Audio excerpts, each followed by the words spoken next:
Welcome to recipe of the week.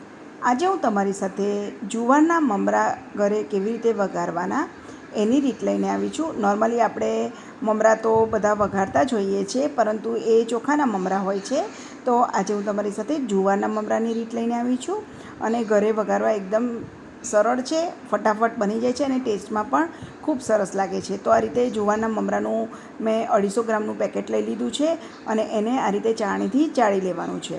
હવે એક કડાઈમાં તેલ મૂક્યા વગર જ આપણે પહેલાં એને કોરા શેકી લેવાના છે, કેમ કે એમાં જો થોડી ઘણી હવા હોય એ દૂર થઈ જાય અને મમરા એકદમ સરસ ક્રિસ્પી બને.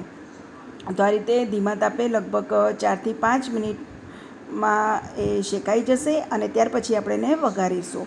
તો 4થી 5 મિનિટ પછી આ રીતે ચેક કરી લેવાનું. તો મમરા સરસ શેકાઈ ગયા છે. હવે આપણે એને વઘારી દઈશું. તો કડાઈમાં મેં લગભગ 2.5થી 3 ટેબલસ્પૂન જેટલું તેલ લઈ લીધું છે, અને થોડા મેં સિંગદાણા લઈ લીધા છે. થોડા મીઠા લીમડાના પાન ઉમેરી દઈશું, અને બધું ક્રિસ્પી થાય ત્યાં સુધી આપણે એને સાતળવાનું છે. હવે આ રીતે સિંગદાણા અને લીમડાના પાન સંતળાઈ ગયા છે.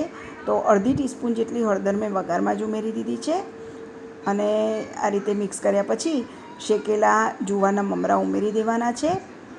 સ્વાદ પ્રમાણે મીઠું પણ ઉમેરી દઈશું, અને એક વખત મિક્સ કરી લઈશું.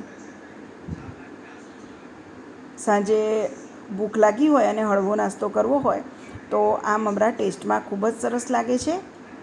હવે એક વખત આ રીતે મિક્સ કરી દઈશું, અને થોડા બીજા મસાલા કરી દઈશું. તો થોડુંક મેં લાલ મરચું પાવડર લઈ લીધું છે, લગભગ 1 ટીસ્પૂન જેટલું. તીખાશ તમે તમારા ટેસ્ટ પ્રમાણે વધારે ઓછી લઈ શકો છો. મિક્સ કર્યા પછી સહેજ ટેસ્ટ માટે દળેલી ખાંડ ઉમેરવાની. ઓપ્શનલ છે, તમને ના પસંદ હોય તો તમે એને સ્કીપ પણ કરી શકો છો. તો અત્યારે મેં લગભગ 1 ટેબલસ્પૂન જેટલી દળેલી ખાંડ ઉમેરી દીધી છે. બાકી બીજા કોઈ મસાલા મેં ઉમેર્યા નથી, અને એકદમ ટેસ્ટી આ મમરા લાગે છે. તો ધીમા તાપે મેં લગભગ 3થી 4 મિનિટ એને શેકી દીધા છે, અને હવે ગેસની ફ્લેમ બંધ કરી દઈશું. તો આપણા જુવારના મમરા બનીને તૈયાર થઈ ગયા છે. એરટાઇટ ડબ્બામાં 10થી 15 દિવસ સુધી એરટાઇટ ડબ્બામાં ભરીને તમે ખાઈ શકો છો. તો તૈયાર છે વઘારેલા જુવારના મમરા.